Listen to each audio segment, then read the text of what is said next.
Salvatore. He had pure green emerald eyes, black hair, and lashes like the legs of a tarantula. Now, I hadn't seen him in about 10 years, but we became inseparable and spent every single moment together. Now, I spoke no Italian, and he spoke no English, but when the desire and the need to communicate is severe enough, you find a way. So this one night, after a family reunion, he and I are walking together, it's really late at night, we're laughing, we have a little too much to drink, and he suddenly turns to me, he grabs my face and kisses me. So brutal and hard and passionate on the mouth, and he says, "Do you want to go dancing or to the beach?" And I was like, what the hell kind of woman do you think I am? Let's go to the beach. Oh my God, and he devoured me. And that was that. I just could not get enough of him, and we became obsessed with each other.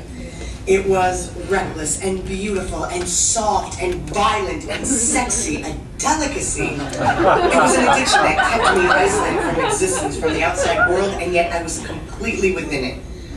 I wanted to break every single bone in his body so that he would never leave me. It was a 6-week fever, but I was unraveling because I was scared. I could not see myself living peacefully again, going back to my life as long as I knew that he existed somewhere in this world. We had to keep it a secret, of course. The consequences were just, ugh. So we would tell our families that we were going to go out dancing, but instead we would go to the beach and we would lay together under a nicotine gold moon on the Mediterranean Sea until the sun signaled it was time for us to go back. Boy, we did it everywhere. We did it in the alleys, in abandoned theaters, walls of schools, doorways of museums, on church steps, in ancient castles, and in graveyards. I couldn't even keep up. But we got reckless, and pretty soon, I mean, you can only conceal so much bleeding lips and scarred backs and bruises and just that sickening smell of summer sweat and pure joy and desire. Well, when summer ended, we kissed, we wept all night, and when I left him, I said, "Sempre qua." I told him that I loved him, and I whispered, "Ti amo," and that was that. Well, back in the States, I was in divine mourning. Oh, God, did I mourn for us, for the sea, for the experience, for the love. I knew that I loved him. As impenetrable as marble, I loved him. Well, a few days later, he called, and I thought that I was just going to burst out of my skin and choke on my own joy. "Che belli brutte destino," he would tell me. How beautiful and ugly is destiny. He wasn't kidding. Well, 6 months later, I flew to Venice, and to see him, he was in the Italian Coast Guard. And I went in complete secrecy. You see, I had something so precious and sacred, and if I wanted to see him again, which I did, no amount of logic was going to stop me. Not even my passions could be postponed for such a tiny little things as what? Being ostracized, verbally castrated, shame from our families? My severe desire for him was just moving me beyond desperation. And I refused to be disloyal to my desires, I mean, why should I be ashamed with all the shit that is happening in this world? Look, if two people can find love, it's a remarkable, glorious miracle. So for 2 years, we went on like this. I would leave at night. I would tell my mother while I was at the airport that I was actually going to bed. And I would wake up on the other side of the Atlantic. And I did this all by the skin of my teeth. All we wanted, it was so simple, was to just exist together peacefully in this world. So we continued to defy everything. Our stamina and tenacity and devotion to each other was merciless. But, it's only a matter of time before gossip breeds suspicion, suspicion into assumption, assumption becomes fact, and I wasn't denying anything. I had nothing to desecrate and everything to celebrate. It severed relationships between our families that had tripled the amount of my years on this earth. I literally yanked on the thread of my ancestral tapestry, and I yanked it hard. The families so close no longer speak. And Sal and I, we were free. Well, about 3 years into our relationship, my father, he suddenly became ill. And while I was in Italy that summer, I got a call that I should come home, so I did. And he died 1 week later.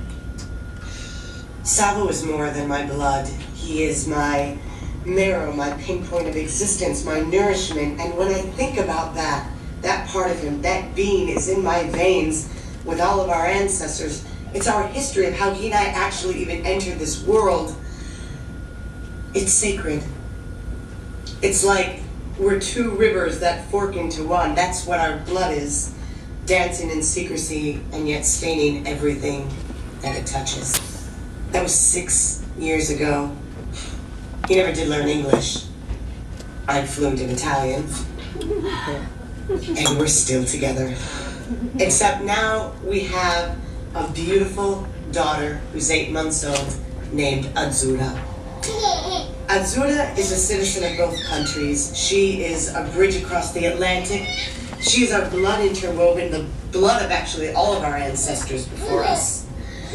So the big question is then, why are we still apart? The truth is, neither of us actually wants to leave our country for the other. Not saying that we won't one day, but I love it when people say, well, what did you actually think that was going to happen? I don't know.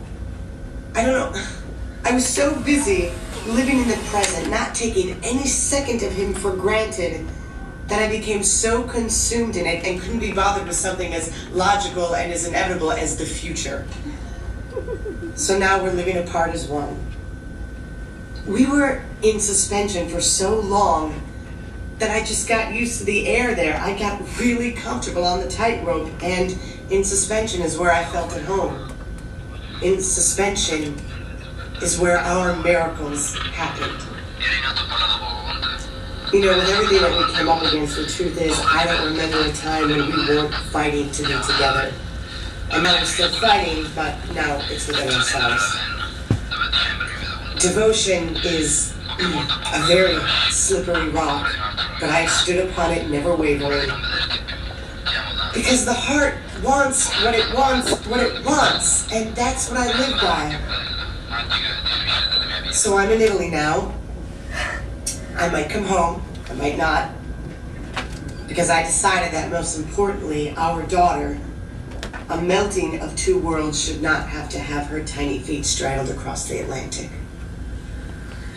So as it is, I can only stay here for 90 days, them's the government rules. So 90 days to discuss options.